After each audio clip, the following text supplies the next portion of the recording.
l'édito de Djameldine Benchenouf.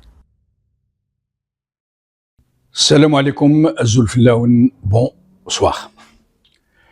Les nations se distinguent les unes des autres par des attitudes collectives qu'elles ont adoptées au fil du temps et des vicissitudes de l'histoire. Des attitudes qui ont doucement imprégné leur être collectif jusqu'à devenir des caractéristiques qui leur sont propres, même si elles les partagent avec d'autres peuples, d'autres communautés. C'est ainsi qu'elles se forment, que leur identité se cristallise, que leur culture se constitue, mutation après l'autre, imprégnation après l'autre, dans les victoires et les défaites collectives, dans la guerre et la paix, dans la quiétude des jours apaisés ou dans les affres de l'oppression. C'est peut-être pour ces raisons profondes, strate après strate, que certains peuples restent de vagues peuplades, ballottés par tous les vents, aux frontières incertaines, parfois même contestés par le voisin le plus fort, pendant que d'autres peuples baignent dans le consensus très prégnant, fortement ancré dans les esprits, d'une nation définitivement formée, absolument incontestable, pas seulement de façon verbale et souvent tonitruante, et dont les populations sont cimentées par un même sentiment d'appartenance. Des pays qui avancent, qui se développent, où la notion de nation, de l'humain, du civisme, du vivre ensemble, d'un cadre de vie de plus en plus harmonieux, se fixe dans les perceptions et dans les attitudes, où chacun se sait partie prenante, dont nul ne peut violer les droits, que nul ne peut rabaisser, du moins dans le cadre du droit, un droit dont la seule source est celle de la volonté populaire, de la souveraineté populaire, où les élections ne sont pas de grossières parodies. Tout n'est pas aussi parfait, bien sûr, dans ces nations qui ont trouvé le centre d'elles-mêmes. Oui, des forces chafouines s'y sont lentement et insidieusement infiltrées, qui ont réussi, un tant soit peu, à y capter indûment et quasi totalement parfois certains leviers de la décision politique. Des forces qui y pratiquent une propagande sournoise, qui s'y servent du capital qu'elles ont réussi à accumuler et à détourner au fil du temps, et à force de ruses systémiques, pour s'accaparer de la réalité du pouvoir, du moins de certains de ses mécanismes les plus décisifs, comme le pouvoir financier ou celui de l'information. Mais la conscience civique et politique de ces peuples, même si elles subissent l'influence souterraine et mortifère de ces forces noires, demeure néanmoins intacte,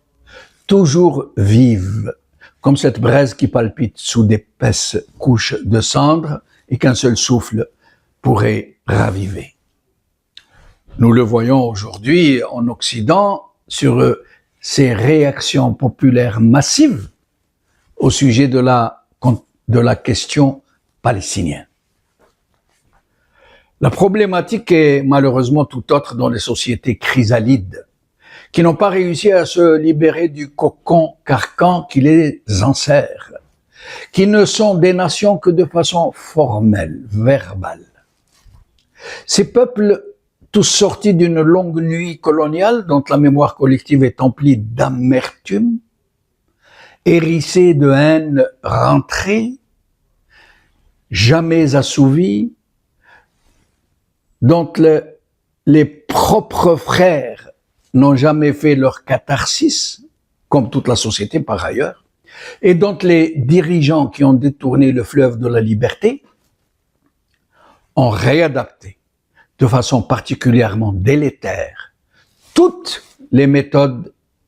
qu'elles ont héritées du dernier occupant, du dernier colonisateur, en les réaménageant toutefois au goût du jour.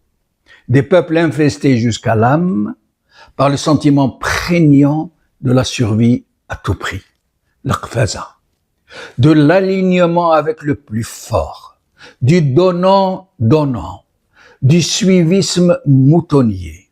d'un incivisme ravageur, de l'absence de solidarité avec ses propres frères et d'une choquante inclination à défendre leur propre bourreau contre leur propre libérateur. C'est ainsi que dans les Premières Nations que j'ai évoquées, celles qui ont enfin émergé des tempêtes de l'histoire et qui ont accosté en terre apaisée, nul ne peut prétendre cristalliser l'esprit de la nation, ni s'imposer en providence politique, aussi droit et aussi sincère puisse-t-il être. Une sorte de réflexe inconditionné qui s'est installé dans l'âme profonde du peuple, qui réagit en masse et de façon très forte, malgré ses divergences et ses sensibilités, qui réagit donc en masse et très fort à chaque velléité de quiconque, de quelque force qui soit, de se servir des moyens du peuple, de sa force publique, de ses moyens d'information, de ses institutions et de ses richesses pour s'approprier le pouvoir absolu derrière des façades potemkines. Au sein de ces peuples subjugués, ahuris, de ces peuples subjugués dont j'ai déjà parlé, ahuris, sidérés par des siècles d'occupation, puis de despotisme où le mensonge, la manipulation, l'abrutissement, la corruption de masse et celle des élites, la répression et la calomnie ont ruiné l'être collectif jusque dans ses plus intimes profondeurs. La nation, la patrie, la démocratie, le droit ne sont plus dans ces tristes nations que des mots vides de sens qui servent de fumigène pour embrouiller le peu qui reste de conscience politique et désigner en paria les rares consciences vives qui tentent de réveiller leurs frères. Qala khair.